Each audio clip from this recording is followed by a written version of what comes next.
ಧಾರವಾಡ ಕಾಂಗ್ರೆಸ್ ಅಭ್ಯರ್ಥಿ ವಿನೋದ್ ಅಸೂಟಿ ಅಬ್ಬರ ಜೋರಾಗಿದೆ. ಬೇಲೂರು ಗ್ರಾಮದಲ್ಲಿ ಭರ್ಜರಿ ಪ್ರಚಾರವನ್ನ ನಡೆಸಿ ಮತಯಾಚನೆ ಮಾಡಿದ್ದಾರೆ. ಧಾರವಾಡ ಲೋಕಸಭಾ ಕ್ಷೇತ್ರದ ಕಾಂಗ್ರೆಸ್ ಅಭ್ಯರ್ಥಿ ಯಂಗ್ ಲೀಡರ್ ವಿನೋದ್ ಅಸೂಟಿ ಅಬ್ಬರ ಜೋರಾಗಿದೆ.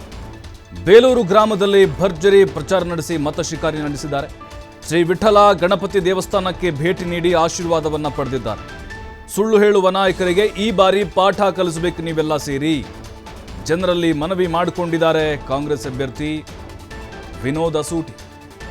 ಎಲ್ಲ ಕಡೆಗಳಲ್ಲೂ ಕೂಡ ಹೋಗ್ತಾ ಇದ್ದಾರೆ. ಗ್ರಾಮ ಗ್ರಾಮಕ್ಕೆ ತೆರಳಿ ಮನೆ ಮನೆಗೆ ಹೋಗಿ ಪ್ರಚಾರವನ್ನು ಮಾಡ್ತಾ ಇದ್ದಾರೆ. ಅಂದರೆ ಸುಳ್ಳು ಹೇಳುವ ಜನರಿಗೆ ಈ ಬಾರಿ ನೀವು ಪಾಠ ಕಲಿಸಬೇಕು ಅಂತ ಮನವಿ ಮಾಡಿದ್ದಾರೆ.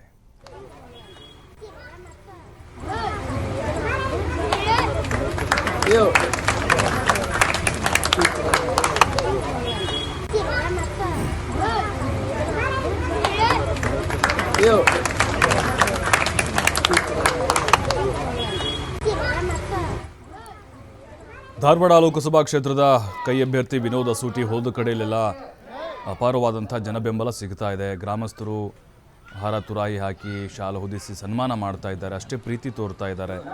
ನೋಡಿ, ಈಗ ವಿನೋದ್ ಅಸೂಟಿ ಅವ್ರ ಮೇಲೆ ಸ್ವಲ್ಪ ಅನುಕಂಪದ ಅಲೆ ಕಂಡು ಬರ್ತಾ ಇದೆ. ಯಾಕಂತ ಹೇಳಿದ್ರೆ ಅವರು ನವಲಗುಂದ ವಿಧಾನಸಭಾ ಕ್ಷೇತ್ರದ ಕಾಂಗ್ರೆಸ್ ಆಕಾಂಕ್ಷಿಯಾಗಿದ್ದರು. ಅಲ್ಲಿ ಕೋನ್ ರೆಡ್ಡಿಗೆ ಟಿಕೆಟ್ ಕೊಡಲಾಯಿತು, ಅವರು ಗೆದ್ದರು. ವಿನೋದ್ ಅಸೂಟಿ ಅಸಮಾಧಾನಗೊಂಡಿದ್ದರು. ಆದರೆ ಅವ್ರಿಗೆ ಭರವಸೆ ಕೊಟ್ಟಿತ್ತು ಕಾಂಗ್ರೆಸ್ ನಾಯಕರು, ಹೈಕಮಾಂಡ್ ನಿಮಗೆ ಲೋಕಸಭಾ ಟಿಕೆಟ್ ಕೊಡ್ತೀವಿ ಅಂತ. ಹಾಗಾಗಿನೇ ಜನರು ಈಗ ಹೋದ ಕಡೆಯಲ್ಲೆಲ್ಲ ಪ್ರೀತಿ ತೋರಿಸ್ತಾ ಇದ್ದಾರೆ. ಇಲ್ಲ, ನಿಮ್ಮನ್ನ ಆಯ್ಕೆ ಮಾಡ್ತೀವಿ ನಾವು, ನಮಗೆ ಬದಲಾವಣೆ ಬೇಕಾಗಿದೆ. ಅಲ್ಲಿ BJPಯವರು 4 ಬಾರಿ ಗೆದ್ದಿದ್ದಾರೆ, ನೀವು ಹೆಂಗಿದ್ದೀರಿ, ನಿಮಗೆ ಅವಕಾಶವನ್ನು ಮಾಡಿಕೊಡ್ತೀವಿ ಅಂತ ಜನ ಅವರಿಗೆ ಹೇಳುತ್ತಾ ಇದ್ದಾರೆ, ಭರವಸೆಯನ್ನು ಕೊಡ್ತಾ ಇದ್ದಾರೆ.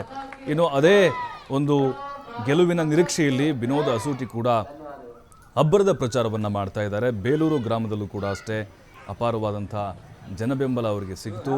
ಅದರ ಜೊತೆಗೆ ಅಲ್ಲಿನ ಕಾಂಗ್ರೆಸ್ ನಾಯಕರು ಕೂಡ ಸಾಥನ್ನು ಕೊಡ್ತಾ ಇದ್ದಾರೆ. ಈ ಬಾರಿ ಧಾರವಾಡದಲ್ಲೂ ಕೂಡ ಅತಿ ಹೆಚ್ಚು ವಿಧಾನಸಭಾ ಕ್ಷೇತ್ರಗಳಲ್ಲಿ ಕಾಂಗ್ರೆಸ್ನ ಶಾಸಕರೇ ಆಯ್ಕೆಯಾಗಿರೋದು.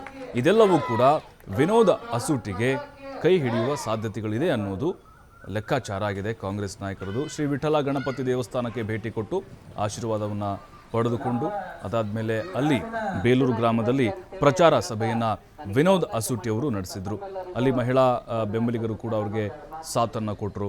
ಯಾಕಂತ ಹೇಳಿದ್ರೆ ಧಾರವಾಡದ ಕ್ಷೇತ್ರಗಳು ವಿನೋದ್ ಅಸೂಟಿಗೆ ಏನು ಹೊಸದೇನಲ್ಲ. ಅವರು ನಿರಂತರವಾಗಿ ಸಂಪರ್ಕದಲ್ಲಿದ್ದಂಥವ್ರು, ಜನಸಂಪರ್ಕದಲ್ಲಿ. ಬಟ್ ಅದೀಗ ಅವ್ರಿಗೆ ಬಹಳ ಸರಳ ಆಗ್ತಾ ಇದೆ.